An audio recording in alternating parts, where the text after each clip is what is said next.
animal welfare. All I can say is that every time a big truck drives by with pigs inside of it, I do cry, and they look very sad.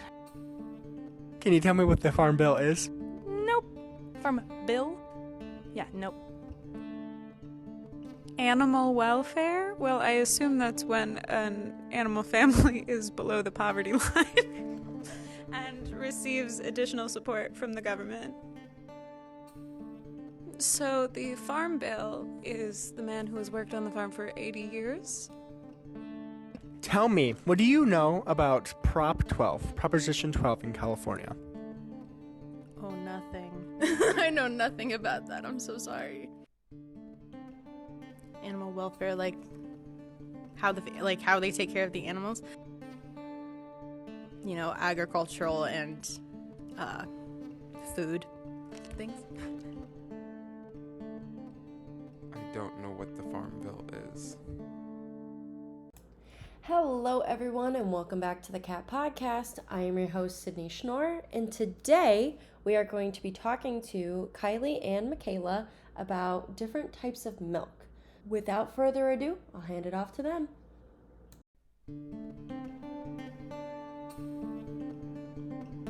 Hello, my name is Michaela. And I'm Kylie. We want to welcome you to our first episode of Moo or Not, the milk discussion.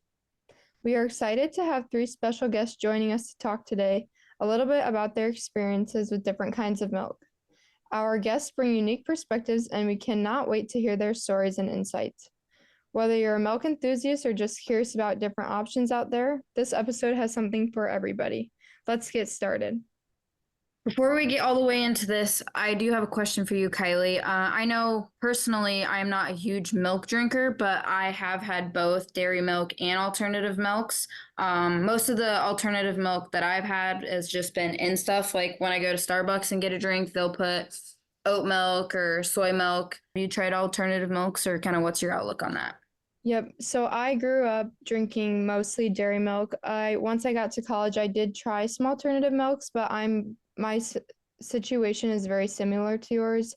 I also have had alternative milks, like just mostly mixed in with things. And I know I have a lot of friends and family that have tried alternative milks as well.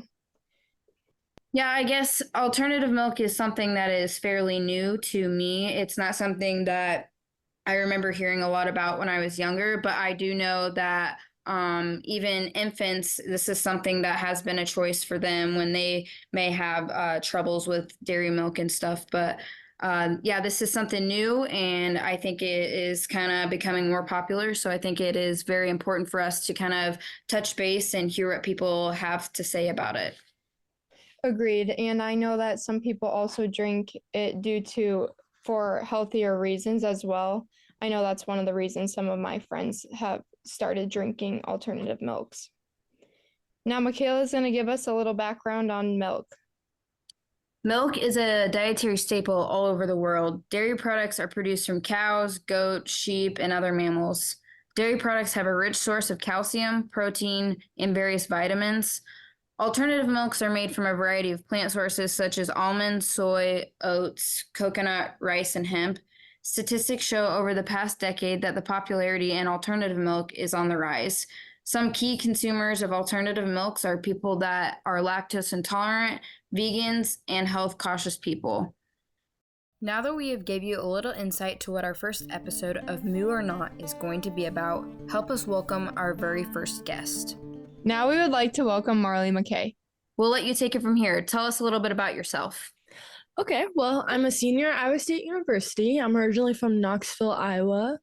And about a couple years ago, I had to start switching over from dairy milk to almond milk because it would make my stomach hurt a lot, and we couldn't figure out why for a really, really long time. And then my eczema also started flaring up. And we couldn't really figure out why. And finally, after a whole bunch of tests and stuff, they said that I was lactose intolerant and that I needed to switch to an alternative milk. How do you feel about alternative milk? At first I was really scared because I thought it was just gonna taste like an almond or something, and I think that would be gross. But I found that I like the vanilla, like unsweetened almond milk. It's available at most stores. It's pretty cheap. It's easy to get my hands on. And I can do it. I can put it in my protein shakes, my cereal. I can versatile just like milk is. Where are some places that you go to buy it, or is that at most options when you go shop, or do restaurants have it and stuff like that? Um, well, when I'm going to a restaurant, I don't really order milk. But like Hy-Vee, Aldi, Fairway, Walmart, Target, they all offer almond milk. And almost every single one of them also offers like a variety of like flavors if you want like vanilla or chocolate. And then if you want to add protein in it, there's some like that. And there's also like you can have it sweetened and unsweetened. So there's a lot of different options, just kind of like how milk is too. So there might even be more than normal milk. Do you notice a price difference between like a dairy milk and then your alternative?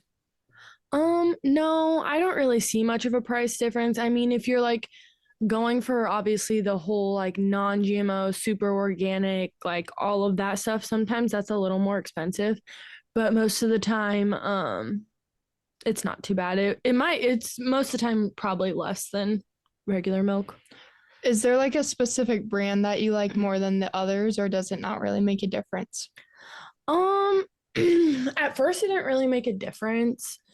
Or at first I was specific and I did like yeah, I used to do the Breeze one.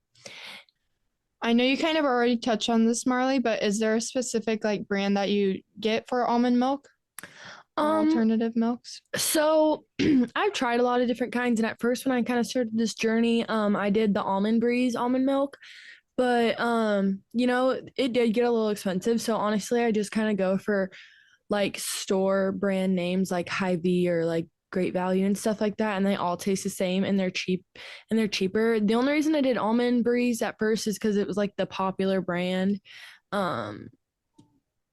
And stuff, and so that's the thing I saw. But then once I actually started searching for it, I realized that just like general name brands are fine too. So have you had any like other alternative milk besides almond milk? Taste wise, I would say like because I get vanilla almond milk and it's unsweetened, and I think it tastes better. But I prefer the way it tastes over milk because I honestly don't even really enjoy the taste of milk. And I think it just makes things sweeter, especially when you're doing the vanilla and stuff, because vanilla is like one of my favorite flavors. So you can add it into cereal and it make like it sweeter. The only thing I would say is maybe like baking wise, it might not be as thick, but you can add whipping cream and stuff like that. When making the transition between dairy to alternative milk, did you notice a change right away?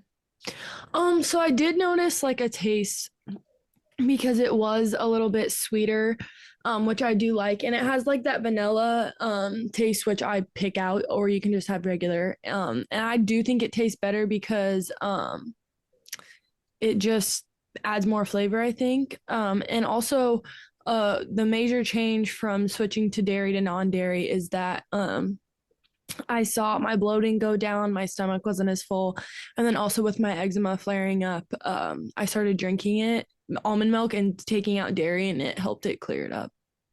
When you were talking to your doctors about it and stuff, did they know that this would help clear like eczema, or was it mostly just the lactose intolerant part? For the most part, it was just lactose intolerant because I've had eczema most of my life, and lactose intolerant was kind of something that I kind of grew into.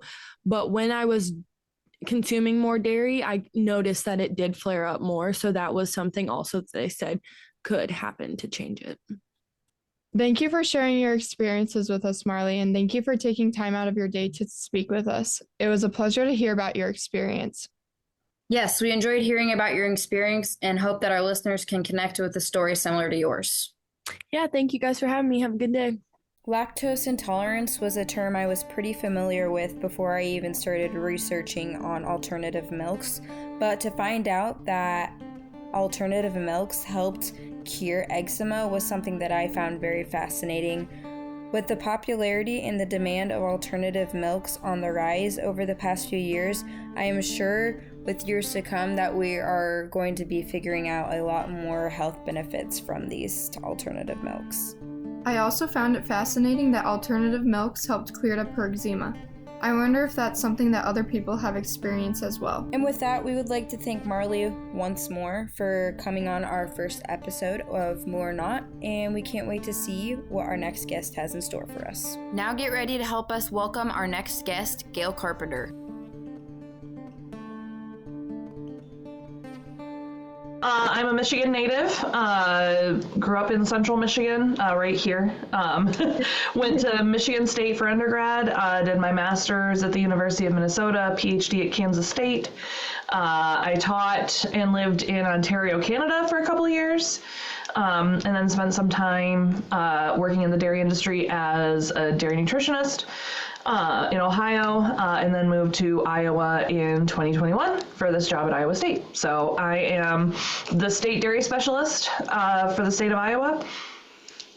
So I work in the Department of Animal Science, and I do outreach and education for dairy producers and allied industry. So that's 60% of my job, and then I'm 20% research and 20% teaching. So that's me. So for our first question, I guess, how do you feel about dairy milk as a whole? Love it. 10 out of 10. So milk is nature's most perfect food. It is designed for providing nutrients for growing young. It is perfectly balanced with amino acids and some essential vitamins and minerals. And it's natural. It's a great product that it doesn't need a lot of processing to make it better. I drink milk. I love milk. I drink whole milk personally. I don't like 2% or skim. I like the fuller bodied flavor of your milk fats. And I think there's a lot of evidence out there that higher fat milk is actually probably better for you than 2% in skim. And I drink it and I love it. And I love all of the products that we make. Cheese, ice cream, yogurt, sour cream, cottage cheese. Give them to me. Or how do you think that dairy milk is viewed like in our society? I think that it really depends on who you're talking to. I think there's a very vocal minority of people who are like very anti-animal agriculture, who are opposed to anything with animal agriculture. And I think there's folks that are very involved in agriculture who would fall on the opposite extreme. And for the rest of society, I think you fall in the middle, right? Somewhere along that spectrum in the middle. And we know that fluid milk consumption has decreased over time. People drink less milk than they used to. Part of that is probably because people eat out more than they used to. You don't get milk at a restaurant as often. You're probably drinking other things. It's really interesting. One of the biggest, if not the biggest competitor with fluid milk is water. So instead of, it used to be a lot more common that you sit down for dinner and you have a glass of milk with your supper, and now it's more likely that you'll have a glass of water with your supper. So we know that fluid milk consumption is declining. There's a lot of data that shows that. But overall, milk consumption is increasing. Dairy product consumption is increasing. And a lot of that is because we eat more cheese than we used to. So the trends in the industry are that we are selling more dairy milk. We are selling more milk from dairy farms, but more of that is going to cheese and less of that is going to fluid milk production. And it's hard to say how much of that is like a society-wide thing.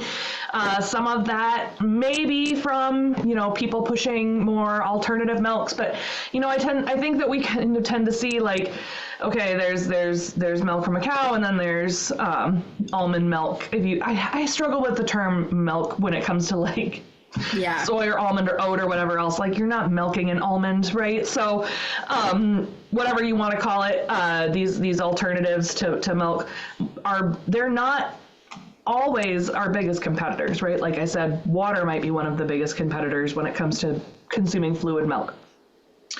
I think society generally speaking, like I said, they kind of fall on a spectrum. It seems like some people might have heard, like, oh, I heard that milk is inflammatory. I heard that milk is maybe not as good for the planet.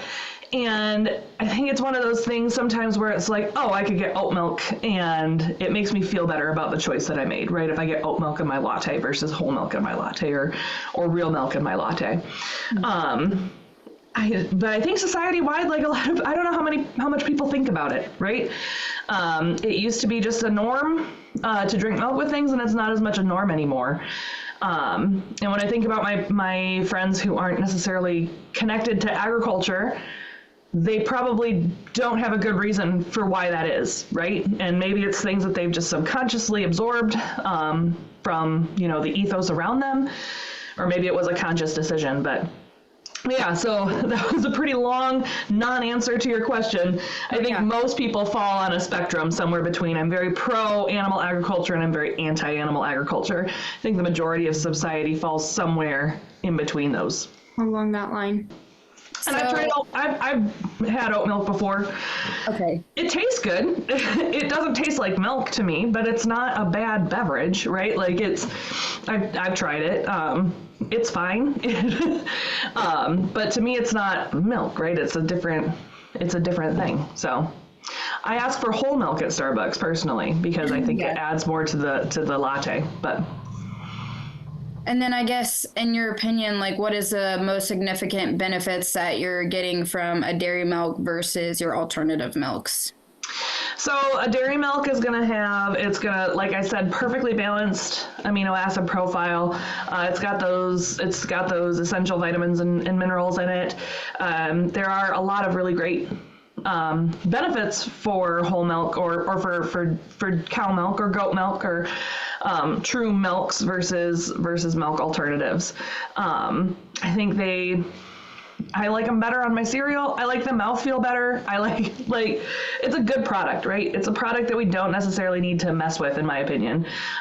It's pure, it's natural. It's produced responsibly from dairy farmers, and yeah, I have no notes. 10 out of 10.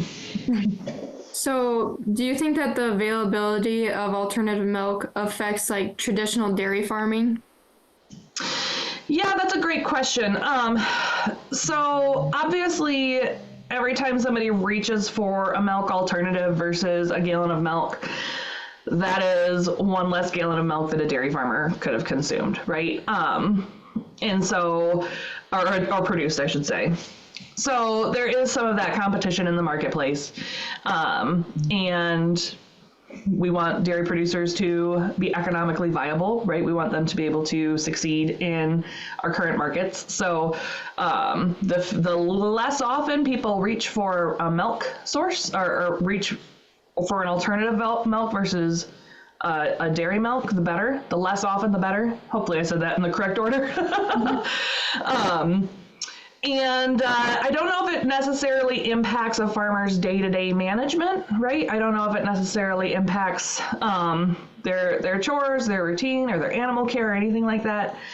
I think dairy farmers are always holding themselves to a higher and higher standard as we start to understand more about animal welfare and animal well-being and how we can best provide that. And we have more tools, we have more technology, we have a better understanding of it, but we also have the tools to be able to help us achieve good animal well-being. I think dairy farmers are just constantly holding themselves to a higher and higher standard. And some of that's driven by, we want our consumers to have a positive outlook of dairy farming. And part of that is just because it's the right thing to do too, right? So yeah, I don't know. Obviously, on a macro scale, some of these milk alternatives can impact dairy production, but when it comes to the day-to-day routine of what a dairy farmer does, I don't know if it necessarily has the biggest impact. And then I guess, how do you feel about like the marketing strategy that the alternative brands use versus like the dairy industry? Is that an impact, just kind of how they do that? Yeah, I don't want to throw any particular brand under the bus. But there are a couple milk alternatives out there that just make me like want to snap something, right? They just so negative towards dairy production and the environmental impact of dairy production. And you cannot tell me that production of oat milk has a lower water footprint than dairy cow production does. Like, I don't, if you hold like the environmental impact side by side, I don't think it's as clear cut as people want us to think it is, right? There are a few brands in particular of alternative milks that make me just so angry, right? Because I think I don't like it when you put another product down, right? And ultimately, like, if you're producing oat milk or almond milk or whatever it is, you're still in agriculture. You're still an agricultural producer. Just not an animal agriculture producer, right? So I hate the negativity. I hate putting other industries down. And it drives me crazy when some of these milk alternatives use that as their main marketing strategy, is look how terrible dairy, like cow dairy is. I know don't like that, yeah. I know that can tend to happen too within not only the dairy industry, but like other things along with within agriculture. I know that there's, between labeling and marketing, putting down other companies and stuff. Yep. Organic does the same thing. Less often, but I see it happen around organic sometimes, right? Not as often. I think the organic companies that are selling organic milk do a pretty good job of holding up their own product and not putting down a different product. But yeah, it's like we're all in it. We should all be in it together to a certain extent. Mm-hmm. And your product should be good enough that you should be able to say, look at all the benefits of our product, not look at how crappy these other products are. Mm-hmm. So do you think that attitudes towards dairy milk versus alternative milks differ across generations? Oh, that's a good question. Probably. I'm not a marketing expert, so I can't really do a great job of answering that question, but it does seem that is kind of a stereotype of younger people, right? That they'll reach for your alt milk alternatives. But that's what, I mean, I'm a millennial. You guys are Gen Zs. I assume you're both Gen Zs. Yep. And I feel like that was kind of something that they would pick on millennials for too. Like when I was your age, right? Like, oh, those millennials and their soy lattes, right? Like, so there's more milk alternatives coming out, and maybe that's like a young person thing to some extent, just willing to try things that are new.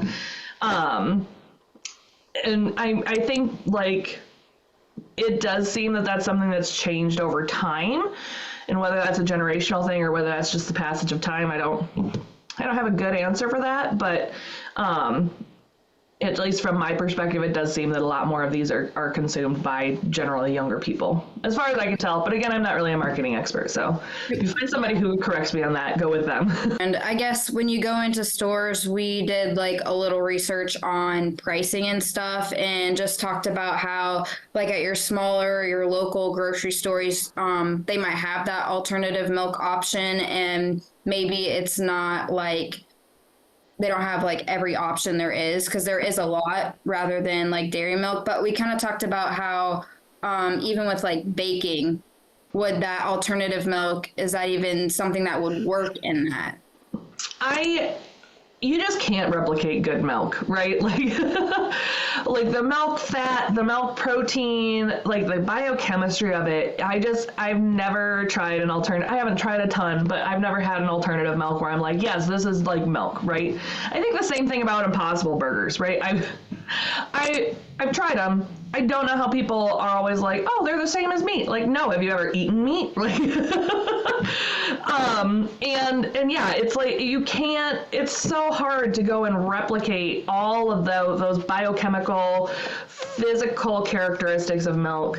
And I don't know why you'd want to. Like, I understand if you have a milk allergy or if you have a lactose intolerance, or like there's some people who have health issues where they can't consume milk, or maybe it's not their preference, but you can't replicate it, right? Like if you don't like milk, that's fine, but don't pretend like this is just as good.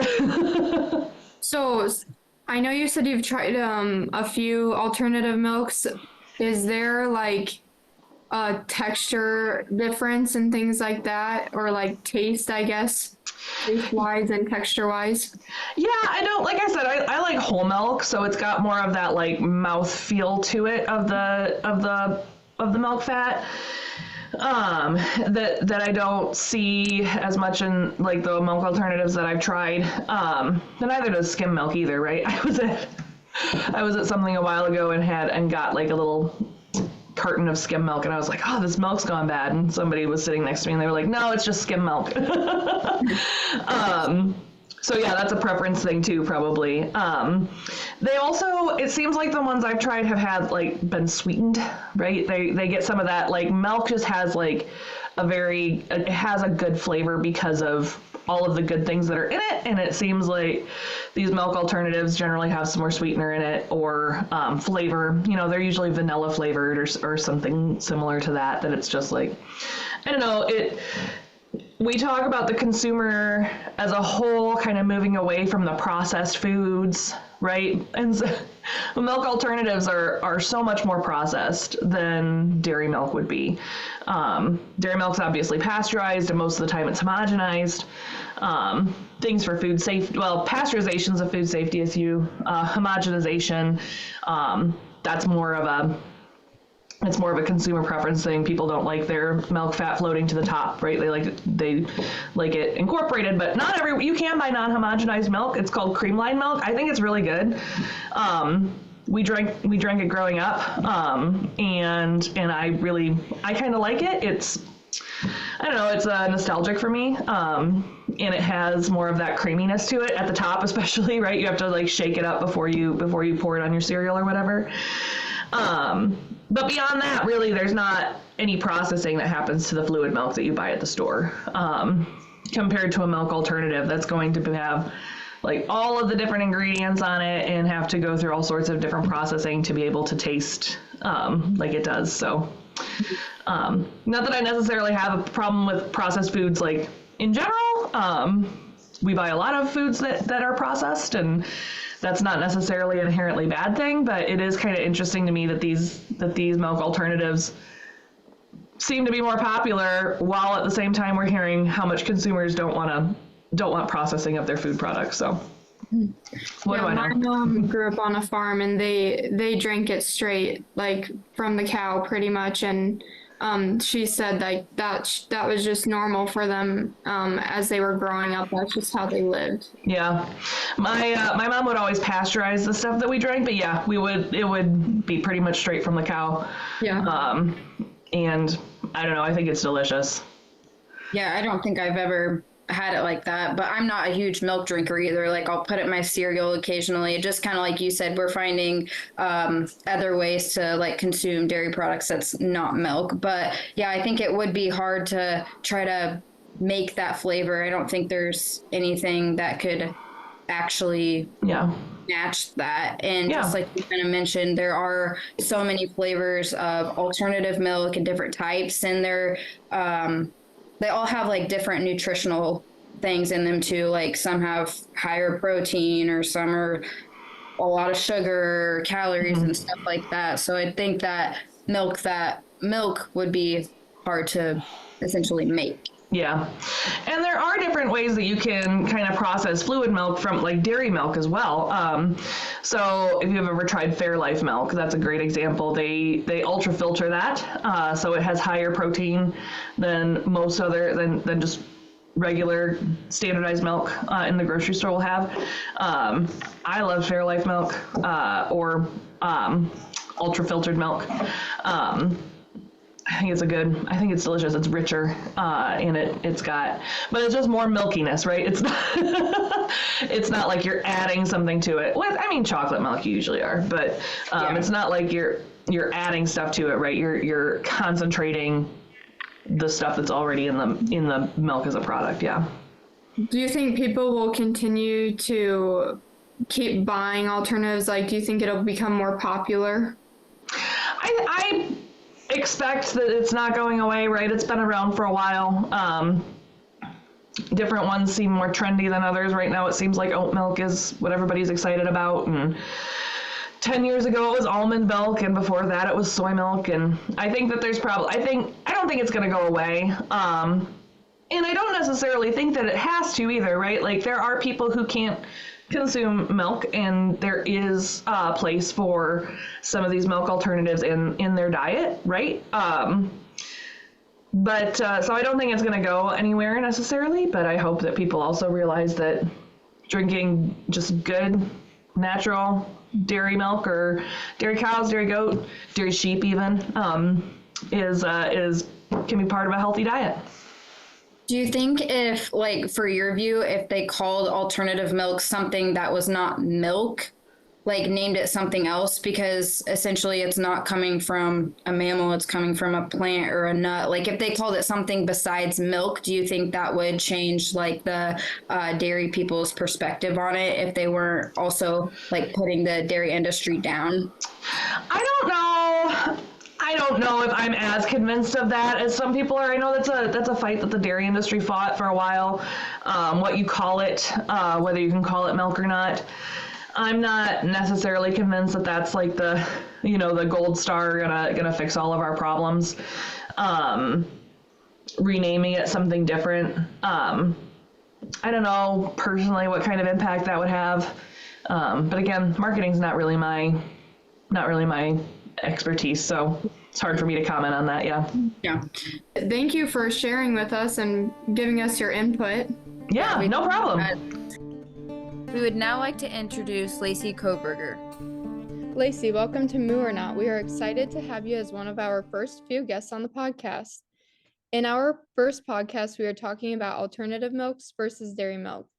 We will open the floor up to you. Can you tell us a little bit about yourself? Hi, thanks for having me. I think this is an exciting topic, and I look forward to sharing my knowledge and experience with you guys today.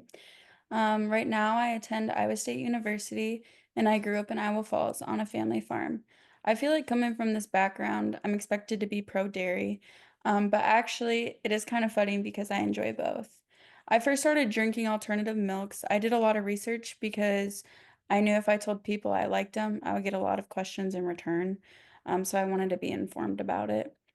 We're really excited to have you on the podcast. Just from the sounds of it, I think we're going to have a really good conversation, and I hope our listeners also think that. So, Lacey, when you go to the store, which milk option do you typically go for? It depends on what I'm buying it for. If it's for like baking purposes, I stick to buying regular dairy milk. And sometimes I'll also buy dairy milk to just drink it. But most of the time, if I just want milk to drink, I'll choose like alternative milks. I tend to do this because they offer different varieties and flavors in them, and I prefer that over common dairy milk. When I drink coffee or make shakes, I also always put my favorite alternative milks in them. Do most of the stores that you go to carry the variety of alternative milks that you look for? Yeah, most of the time they actually have a lot of options. I think this is good information for all of our listeners to know. How would you compare your dairy milk to alternative milks? I think it depends on what alternative milk you choose. The texture is more watery. It usually has a nutty taste, and the consistency is thinner. Alternative milk usually lacks richness and creaminess. There are barista blends that do have a thicker consistency, though. Personally, I don't think alternative milk tastes anything like dairy milk. How do you think dairy milk and alternative milk serve different needs in your diet? Depending on the alternative milk you choose, the nutrition value can vary between them. Almond milk is known for being lower in calories, fat, and protein. And soy milk actually has similar protein to dairy milk. Unlike alternative milk, dairy milk has no added nutritional values. I've not actually had rice milk, but I know it's lower in protein and fat, but it is higher in carbs and sugars compared to the other alternative milk options. This is really good information, and I think the nutritional value is really important to a lot of people when it comes to deciding between the two. And for you to share this information because you've personally had both and enjoy both is great. So we know that like alternative milks is kind of a newer thing that's becoming more of a trend. How do you think attitudes towards dairy milk versus alternative milks differ across different generations? This is a really good question, Kylie. I know when I go to Starbucks now, they have like all these options for people, and half the time I'm not even sure what one to choose, and I just think that kind of comes along with education. There has been change over time due to health awareness and environmental concerns, and then also cultural trends. Older generations tend to stick with traditional dairy milk, and they question the health benefits of alternative milks. I told my grandparents I was going to try alternative milks and asked them if they'd be open to trying any, and they asked why I would do that. And alternative milk is fake milk. I explained to them that there's a lot of alternative milks that still have added nutritional value. I think that if I also asked my grandparents this similar question, that they would have the same response. I don't think they would even be open to trying a lot of alternative milks. Is the price of milk something that influences your choice, or do you think that dairy or plant-based milks are more affordable? Dairy milk tends to be less expensive than the alternative milk option. However, for alternative milk, there's fluctuations depending on like the factors being ingredients or processing and specialty options. One specialty option is the barista blends that I spoke about earlier. They tend to have a higher price tag. Another factor that plays a role in price is if it's organic or not.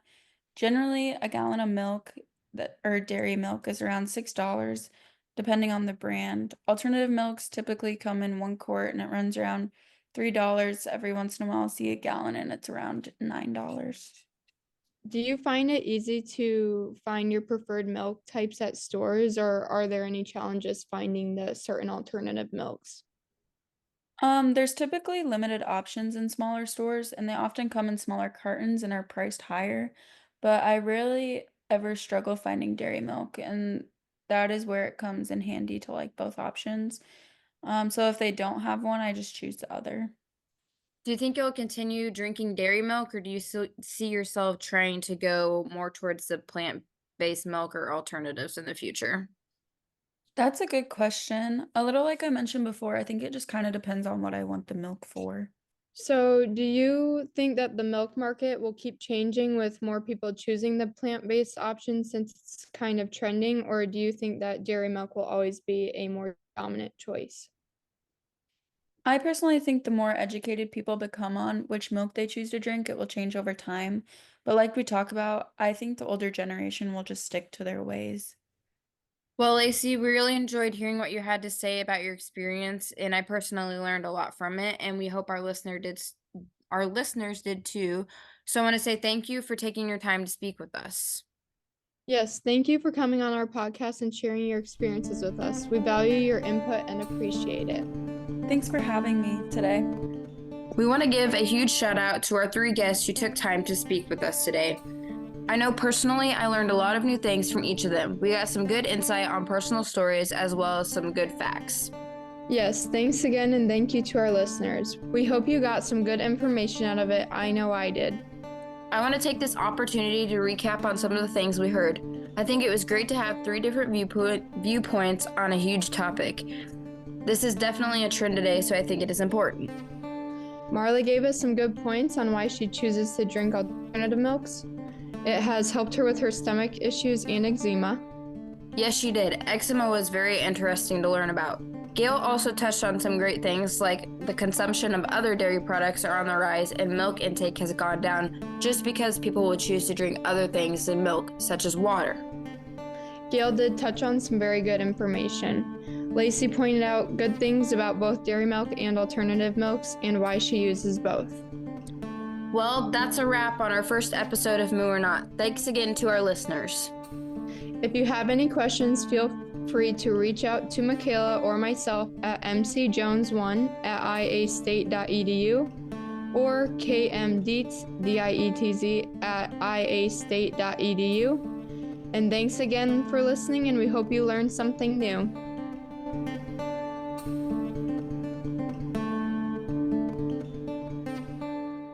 Thank you so much to Kylie and Michaela and all of the wonderful guests that they had on today to talk about milk and milk alternatives. It's always great to hear different perspectives, especially related to fun topics like milk and milk alternatives. So with that, we'll see you next time on the Cat Podcast. To email us with any comments, questions, or concerns, please send us an email at contemporary@iastate.edu.